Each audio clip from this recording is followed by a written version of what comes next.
ನೀನು ನನ್ ಬ್ಲಡ್ ಅಲ್ಲಿ ಬಂದಿರೋದು. ನೀನ್ ಹೆಂಗ್ ನನ್ ಕರ್ಕಿ ಅಂತೀಯಾ? ನೀನ್ ಹೆಂಗ್ ಕರ್ಕಿ? ನೀನ್ ಅವ್ಳ ಬಟ್ಟೆ ಎತ್ತಿದ್ಲು ಕಣೋ, ಬಟ್ಟೆ ಕಿತ್ತು ಎತ್ತಿದ್ಲು ಕಣೋ. ನೀನ್ ಅಸಹ್ಯವಾಗಿ ಮಾತಾಡ್ಬೇಡ. ನೀನ್ ರಶ ಅವಳು ಬಟ್ಟೆ ಎತ್ತಿದ್ಲು, ನೀನ್ ಅಕ್ಕ ನಾನು.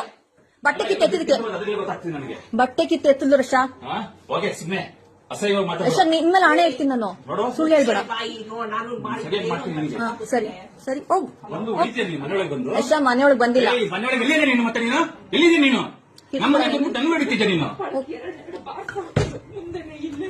ಎರಡ ಸುಳ್ಳು ಹೊಡೆದಿರೋದ ಪ್ರೂಫ್ ಇದೆ, ಮಕ್ಕಳಲ್ಲಿ ಊದಿರೋದು.